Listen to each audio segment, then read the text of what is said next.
Everyone quotes Marcus Aurelius when talking about money. Focus on virtue, detach from wealth. Be content with little. But here's the brutal truth.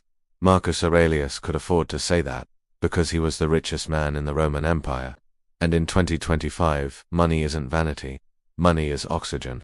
Marcus Aurelius believed that true wealth comes from inner mastery, not possessions, not income, not status. He wrote this in Meditations, alone at night, while leading legions and ruling half the world. He wanted to remind himself that power doesn't guarantee peace. He wasn't wrong. But he wasn't living in your world either. Let's be clear. Marcus Aurelius wasn't a minimalist. He wasn't living in a studio apartment eating noodles. He was emperor of Rome. He commanded gold mines, taxes, armies, entire provinces. When he said, "Don't chase money," he already had everything money could buy. It's easy to dismiss wealth when wealth is the foundation you stand on. Fast forward to 2025, rent isn't a philosophical debate. In New York, a one-bedroom costs the equivalent of a Roman soldier's yearly pay every month.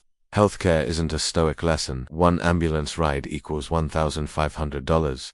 A broken arm equals $15,000. Tell that to Marcus. Stress is financial. The APA shows money is the #1 stress factor in America.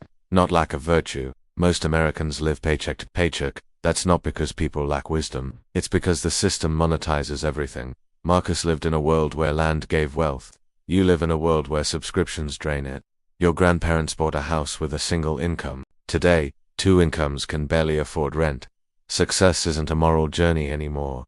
It's an economic battlefield. Marcus Aurelius says, "Be content with little." But today little means instability, and instability means anxiety.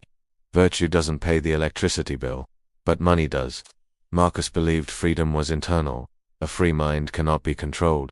But in 2025, freedom is financial. Can you leave a toxic job? Only if you can survive a month without a paycheck. Can you say no to people? Only if you aren't financially dependent. Can you rest? Only if the bills don't multiply when you do. Marcus meditated in a palace.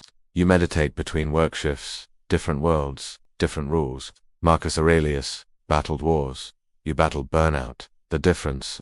His stress built an empire. Yours destroys your health. Stoicism teaches endurance. But in a system that monetizes your attention, your endurance becomes fuel for exploitation.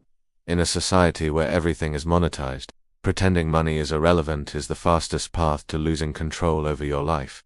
You don't need to worship money, but you can't ignore it either, because in 2025, money equals time, choice, boundaries, options, safety. Marcus wasn't wrong about inner strength. Stoicism is an antidote to panic, addiction, and chaos. But here's the truth. Stoicism must evolve, because the world did. Marcus fought barbarians. You fight inflation, algorithms, and burnout. He meditated in marble halls. You meditate in traffic. Different era, different weapons, different survival strategies. Money isn't everything, but, in 2025, money protects everything that matters. Marcus Aurelius gave us wisdom for the soul. But you still need a strategy for the world.